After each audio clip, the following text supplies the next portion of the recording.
Eu comia muito pouco, mas depois eu vi o tônico, eu como igual um leão. Ô mamãe, eu quero bi. Aí todo dia antes de ir pra escola eu peço pra minha vovó fazer meu cereal da Angélica, com leite pó da Xuxa, enquanto assisto o Mundo Maravilha. Aí eu estraguei minha sandália com a minha pulseirinha e meu papai comprou pra mim o tênis Superstar, que combina com o cachecolzinho que minha vovó fez de tricô da Xuxa. Aí na escola a Júlia falou que meu tênis era feio, mas só porque o pai dela não tinha dinheiro pra comprar um igual. E no recreio todo mundo gosta do pozinho do Bozo. O Léo falou que o pai dele guarda um sacão debaixo da cama, mas ele não pode mexer.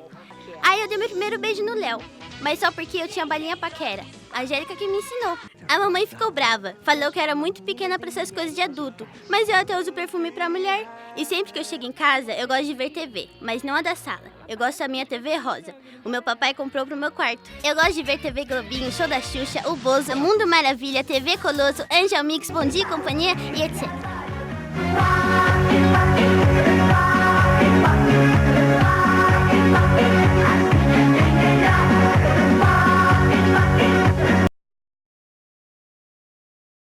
Eu sempre gostei muito de TV desde criança e sempre assisti muito TV quando era criança. Eu peguei os anos 80, eu sou de 79, então todos os anos 80 a minha infância foi voltada para TV.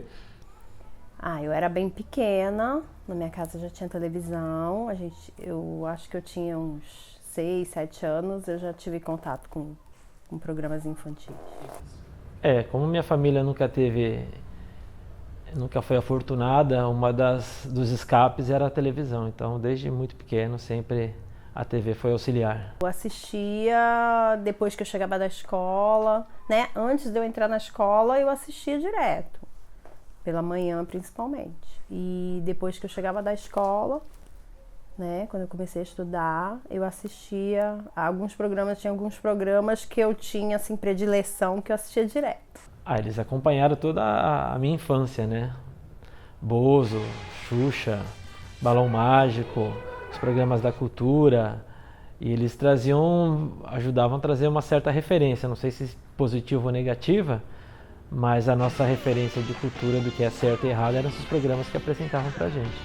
Programas desde o Sítio do Pica-Pau Amarelo, da primeira geração, aí passava por uns especiais que a Globo fazia, que era o Pirlim Pim Pim, Plunt Plact Zoom, que eram aqueles programas que você via que era aquele chroma key tosco, mas era muito legal e lançava o disco, eu queria o disco, aí lançava a fita cassete, aí todo mundo ia atrás. Na minha época a gente gostava muito de ver o TV Globinho, que tinha muito desenho animado também. Aqueles desenhos assim mais antigos. A gente gostava mais, a melhor parte para nós era o desenho, e aí esses programas geralmente tinha uns intervalos, né, onde aparecia o apresentador e depois é que vinha o desenho. Então, às vezes era chato você ficar esperando para o desenho entrar, né? E desde Xuxa, eu assumo, não que eu assistia tudo, mas eu curtia assistir Xuxa, porque tinha He-Man, passava o desenho do He-Man. Então, tinha toda aquela Bozo. O Bozo era muito bom também, se bem que eu não era muito fã do Bozo. No programa de sábado da Xuxa, por exemplo, ela tinha um café da manhã. E ela sorteava das pessoas que estavam ali presentes para tomar o café da manhã com ela lá no palco.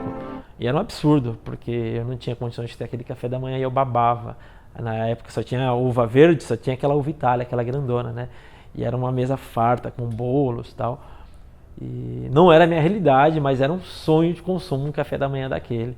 Então, muita coisa hoje acompanha a nossa cabeça de consumo por conta desses programas. Tinha como toda criança tinha. Por exemplo, eu lembro de chegar da escola e encontrar com os meus amigos da escola, cada um com seus He-Mans, aí um tinha um castelo de Grayskull, o outro não tinha, aí juntava os He-Mans, brincava do desenho que assistia.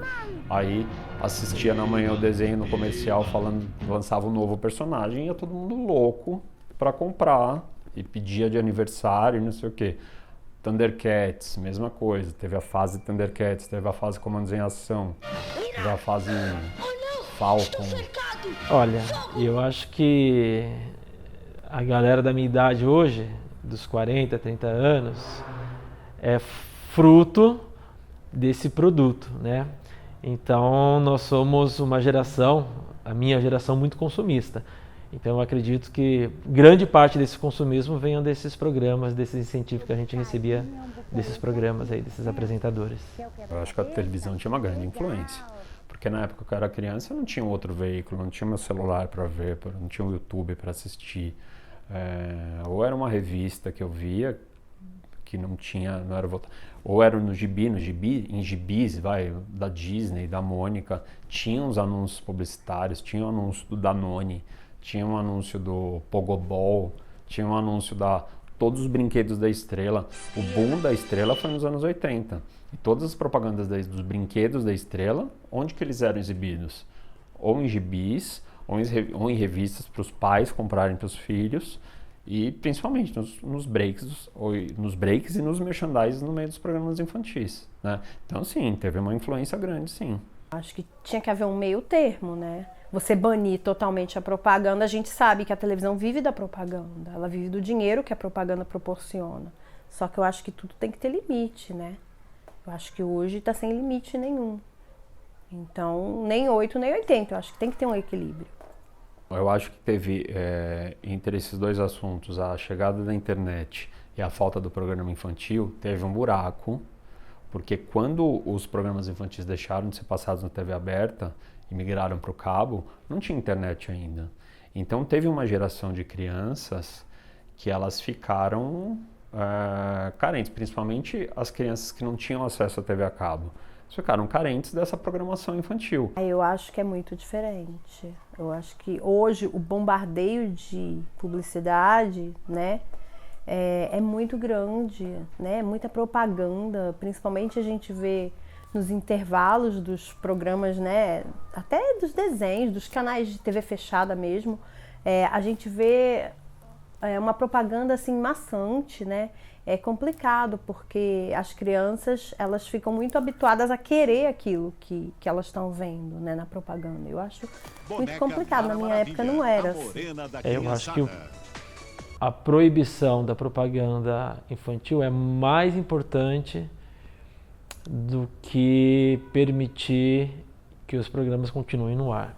É claro que não ter programa infantil no ar na TV aberta é um prejuízo muito grande para as crianças, porque poda elas do sonho, da possibilidade da imaginação e de uma série de outras coisas. Mas elas são muito mais poupadas com a não influência dessas propagandas. Então, mesmo com a perda dos programas, eu acho que tenha valido a pena. E a televisão é assim, né? Ela vive de propaganda. Então, se não tem anunciante para esse horário, não tem programa, né? Ou a gente põe programa de fofoca, que aí tem Ibope o dia inteiro e tem anunciante o dia inteiro, o que é muito triste. Minhas filhas foram mais atingidas do que eu fui, mas eu ainda acho que as crianças pequenas de hoje, elas são muito mais influenciáveis do que as minhas filhas ainda. É muito diferente a relação deles hoje, porque é uma relação muito mais certeira. Na nossa época, na minha época, década de 80, a gente não tinha opção. A gente assistia entre os canais abertos ali, era o que tinha. O meu filho hoje, ele escolhe o que ele quer assistir. Se ele quer assistir série, se ele quer assistir um desenho específico. Então ele não é... eu acredito que essa manipulação para o meu filho é menor do que era na minha época. Porque os programas são... Claro, os pais precisam acompanhar, né? Mas os programas são mais seletivos. E a propaganda é mais discreta. Claro que tem aí os irmãos da vida lá que fazem vídeo, que tem canal, que bombardeiam as crianças. Mas tirando eles, os programas, pelo menos que meu filho assiste, não tem esse bombardeio. O sonho de consumo era um brinquedo, eu queria um boneco e tal. Hoje eu acho que o consumo infantil cresceu mais. Tem os seus brinquedos, tem tudo, mas hoje continua, não está maquiado, né? Então, assim, tem uns anúncios nas redes sociais, tem uns anúncios na própria canal a cabo, vai ligar no Discovery Kids, vai ver o break do Discovery Kids. Propaganda de boneco, de massinha, de tudo, e não deixou de ter, né? Continua. Então, acho que a criança ainda tem esse consumo. Hoje a publicidade tem uma forma diferente de atingir a criança, mas sempre teve, né? Sempre teve uma forma de você chegar numa criança e atingir, para ela querer consumir um produto.